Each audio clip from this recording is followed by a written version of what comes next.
அப்படின்னு சொன்னாக்கா நீர்க்கட்டி தான் எனக்கு இல்லை அப்ப எதுக்காக லாப்ரோஸ்கோபி பண்றீங்க அதை தானே கேக்குறீங்க. சரி, நம்ம நீர்க்கட்டின்னு சொல்றது என்ன அப்படின்னா, உங்களுக்கு நான் படத்துல வரைஞ்சு கொடுத்த மாதிரி ஒரு பெண்ணுக்கு முட்டை பையில இவ்வளவுதான் முட்டைகள் இருக்கணும் அப்படின்னு இருக்கு. சரிங்களா, ஒரு நம்பர் பர்டிகுலரா வச்சுக்கோங்க. 10ல இருந்து 12 ஒரு சைடு, இன்னொரு சைடு 10ல இருந்து 12. பட் இந்த பாலிசிஸ்டிக் ஓவரிஸ்ன்னு சொல்றவங்களுக்கு எல்லாம் 30-40 இருக்கு. ஓகேவா, அதெல்லாம் வந்து முட்டைகள் தான். முட்டைகள் வளரக்கூடிய ஃபாலிகல்ஸ், பிரிமாடியல் ஃபாலிகல்ஸ் சொல்றது அது நீர்க்கட்டிகள் அல்ல. ஆனா வழக்கத்துல நம்ம சொல்றது வந்து நீர்க்கட்டி இருக்கு அப்படின்றது. அது எல்லாமே முட்டைகள். உனக்கு வந்து முட்டைகள் நிறைய இருக்கு, ஆனா சரியான டைமுக்கு வளர மாட்டேங்குது. சரியான டைமுக்கு வளர்ந்து அந்த நீர்க்குமிழி வெடிக்காததுனால உள்ள ஒரு தரமான முட்டை இருக்கா இல்லையான்னு தெரியாது. இருந்தா அது வந்து கரு உருவாகம் போறதுக்கு வாய்ப்புகள் இருக்கு. ஏன்னா நாள் கடந்து அது வந்து வெளியேறதுனால. சரிங்களா, இப்போ முட்டை வெளியேறதான் நம்ம ஓவுலேஷன் சொல்றோம். அந்த டைம்ல சேர்ந்துருந்தாதான் கரு உருவாகும். இப்போ உனக்கு முட்டையே வளரல அப்படின்னு சொன்னா அந்த மாசம் கருப்படிக்கிறதுக்கான வாய்ப்பு இல்லை. இப்போ உனக்கு மாத்திரை போட்டு பார்த்தாச்சு, ஊசி போட்டு பார்த்தாச்சு. ஊசியில மாத்திரையிலயோ ஒரு தடவை வளருது, ஆனா வெடிக்காம அடுத்த தடவை பார்க்கும்போது தூரம் வந்ததுக்கு அப்புறம் கூட ஏதோ எஃபெக்ட் இருக்குமா? லாஸ்ட் டைம் இன்ஜெக்ஷன் எடுத்து விட அதுக்கு முன்னாடி டேப்லெட் எடுத்து கொஞ்சம் growth இருக்குன்னு சொன்னீங்க. லாஸ்ட் டைம் 6 இன்ஜெக்ஷன் மனுஷன் நான் growth இல்ல. இது வந்து ஹார்மோன்ன்றது ஒவ்வொரு மாசமும் உடம்புல சுரக்கக்கூடிய ஒரு விஷயம். சரியா, இப்ப ஏன் உனக்கு எவ்ரி மந்த் ஒரே டேட்ல பீரியட்ஸ் வருது இல்ல?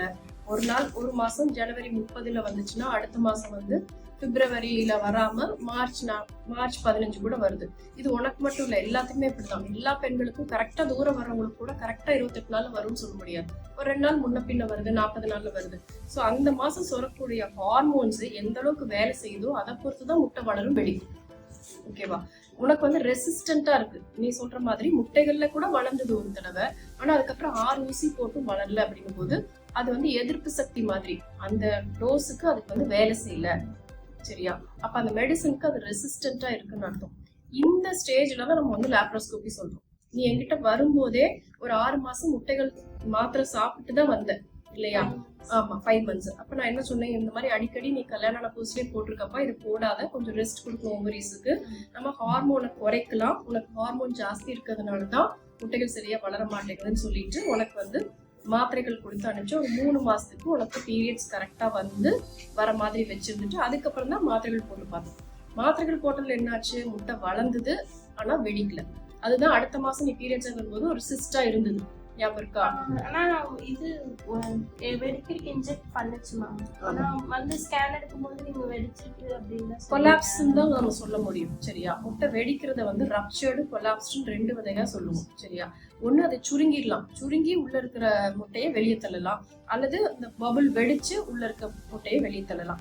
எது நம்ம உறுதியா சொல்ல முடியாது. ஆனா ஒரு 2 சென்டிமீட்டர் இருந்தது கொலாப்ஸ் ஆயிருக்கு, சின்னதா இருக்கு அப்படின்னா ஓகே, முட்டை ரிலீஸ் ஆயிடுச்சுன்னு நம்ம எடுத்துக்கணும். அடுத்த தடவை பார்க்கும்போது அது அப்படியே இருக்கு அப்படின்னா ஒரு வேளை வெடிக்காம இருக்கலாம், அல்லது முட்டை வெடிச்சு வெளியே போயிருக்கலாம், அந்த நீர் குமிழி அப்படியே இருக்குது. சரியா, இது வந்து சாதாரண சிஸ்டம். அதனாலதான் உனக்கு அதுக்கு அடுத்த மாசம் சரியாயிடுது. நீ சொல்ற மாதிரி ஒரு சிஸ்ட் ஓவரியில இருந்துட்டே இருக்குன்னா எப்பவுமே அது இருக்கும், மாத்திரையில கரையாது. அதையும் நம்ம சம்டைம்ஸ் ஆப்ரேஷன் பண்ணி தான் சரி பண்ண வேண்டியிருக்கும். ஆனா உனக்கு இருக்கிறது இந்த ஹார்மோன் பிரச்சனைனால அப்பப்ப வர சிஸ்ட், அடுத்த மாசம் அது சரியாயிடுது. சரியா, இப்போ மாத்திரையில கரு உருவாகல, அல்லது முட்டைகள் வெடிக்கல, அல்லது ஊசிக்கு ரெஸ்பாண்ட் பண்ணல, ஊசி ரெசிஸ்டண்டா இருக்குன்றதுனால அடுத்த ஸ்டெப் வந்து லாப்ரோஸ்கோபி. லாப்ரோஸ்கோபில என்ன பண்ண போறீங்க மேடம், அங்கதான் நீர்க்கட்டியே இல்லையே, நீங்க எல்லாம் முட்டைகள் தானே சொல்றீங்க அப்படின்னு சொன்னா, இந்த முட்டைகள் வந்து சினைப்பையோட ஓரத்துலதான் இருக்கு. சரியா, இதுக்கு நடுவுல இருக்க ஏரியால தான் இந்த உனக்கு இருக்கிற ஹார்மோன் LHன்ற ஹார்மோன் அதிகமா சுரக்குது, ஆண்ட்ரோஜன் சொல்லுவோம். இந்த இடத்த நம்ம காட்ரைஸ் பண்ணோம்னா சூடான ஒரு நீடில் வச்சு பொசுக்கிற மாதிரி, முட்டைகளை டச் பண்ண மாட்டோம்.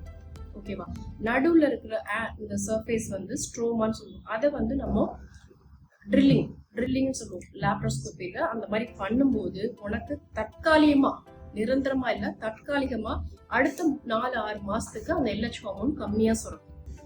ஓகேவா, அப்ப வந்து ஒரு முட்டை நல்லா வளர்ந்து வெடிச்சதுன்னா உனக்கு ஓவுலேஷன் நல்லா இருந்ததுன்னா கருப்பிடிக்கிற வாய்ப்பு இருக்கு. சரியா, சில பேர் என்ன பண்ணுவாங்க, நம்ம வந்து ஆப்ரேஷன் பண்ணி இதை சரி பண்ணிட்டோமே, இனி நார்மலா கருத்தரிப்போம், நம்ம பார்க்கலாம்னு சொல்லி 6 மாசம் 1 வருஷம் விட்டுட்டு வரும்போது திரும்ப இதே ஸ்டேஜ்ல தான் வருவீங்க.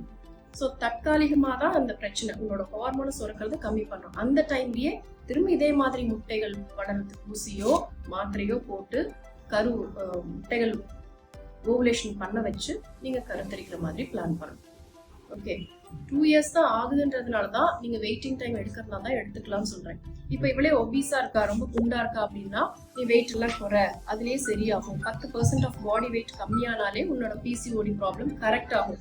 அப்ப அந்த ஆண்ட்ரோஜன் கம்மியா சுரக்கும். உனக்கு வெயிட்டை குறைக்கும் போது ஆண்ட்ரோஜன் கம்மியாகும். அப்ப அதனால கூட முட்டை வளரலாம். பட் உனக்கு அந்த மாதிரி வெயிட் கிடையாது, ஹைட்டுக்கு தகுந்த வெயிட் தான் இருக்கிற. ஸோ லீன் பிசிஓன்னு ஒரு ப்ராப்ளம் இருக்கு. ஒல்லியா இருக்கவங்களுக்கு அந்த ப்ராப்ளம் இருக்கலாம். அதனால இதை வந்து ஒண்ணு நீங்க வெயிட் பண்ணி ஹார்மோன் கரெக்ஷன் டேப்லெட்ஸ்ல பண்ணி வெயிட் பண்ணலாம், இல்லைன்னா லாப்ரோஸ்கோபி பண்ணி தான் சரி பண்ணலாம். ஓகேவா? லாப்ரோஸ்கோபியோட ஒரே டிஸ்அட்வான்டேஜ் என்னன்னா நீங்க வந்து அது நிரந்தரம் இல்லை, அது தெரிஞ்சுக்கிட்டு தான் நீங்க ஆப்ரேஷன் பண்ணணும். கேப் விட்டீங்கன்னா திரும்ப நீர் போகும். ஸோ அதனால நீங்க பிளான் பண்ணல அப்படின்னா இப்போ இமீடியட்டா ஆப்ரேஷன் பண்ண வேண்டாம். நீங்க ஒரு 6 மாசம் கழிச்சு அப்படின்னா 6 மாசம் முன்னாடி 5வது மாசம் பண்ணிட்டு 6 மாசத்துல இருந்து பிளான் பண்ணீங்கன்னா சரியா இருக்கும். வேற ஏதாவது டவுட் இருக்கா? அதே சமயத்துல இந்த சர்ஜரி பண்ணும்போது நம்ம கருவறைக்கு உள்ள லைட் அடிச்சு பார்ப்போம், ஹிஸ்ட்ரோஸ்கோபி அப்படின்னு சொல்லிட்டு. அதுக்குள்ள ஏதாவது ஸ்கேன்ல 98% எந்த பிரச்சனை இருந்தாலும் கர்ப்பப்பையில தெரிஞ்சிடும். ஒருவேளை கண்ணுக்கு தெரியாத சில இன்ட்ராக்டிவ் அடிஷன்ஸ் சொல்லுவோம், ஒட்டடை மாதிரியான அடிஷன்ஸோ அல்லது ஒரு சின்ன சத வளர்ச்சியோ இருந்தா அது தெரிஞ்சதுன்னா அதை கிளியர் பண்ணலாம். 2வது குழாய், கருக்குழாய் வந்து நம்ம ஸ்கேன்ல பார்க்க முடியாது. அதுக்கு வந்து ஒரு திரவம் செலுத்தி தான் அந்த திரவம் வெளியில வந்து விழுந்தாதான் கருக்குழாய் அடைப்பு இல்லாம இருக்குன்னு சொல்லி கண்டுபிடிக்க முடியும். ப்ராபப்ளி இந்த சர்ஜரி பண்ணும்போது அதையும் கையோட பண்ணி குழாய் எப்படி இருக்குன்னு தெரிஞ்சுக்கலாம். சம்டைம்ஸ் குழாய் நல்லா இருக்காது, அன்ஹெல்தியா இருக்கும், ஆனா அடைப்பு இல்லாம இருக்கும். அதனால அந்த டியூப் நல்லா இருக்கா, ஹெல்தியா இருக்கா, அதோட மொட்டிலிட்டி எப்படி இருக்கு, அது எங்கேயாச்சும் ஒட்டி இருக்கா, இதெல்லாம் கூட லாப்ரோஸ்கோபியில நம்ம பார்க்க முடியும் அந்த சர்ஜரி பண்ணும்போது. ஸோ கருக்குழாய் அடைப்பு, கர்ப்பப்பையோட உள்ளறையில தான் பிரச்சனை இருக்கா, அல்லது முட்டைகள் இந்த மாதிரி சிஸ்டோட இருக்கிறதோ, அல்லது பிசிஓக்கு ட்ரில்லிங்கோ, இந்த மாதிரி எல்லாம் பண்ணலாம் அந்த லாப்ரோஸ்கோபியில. ஓகேவா?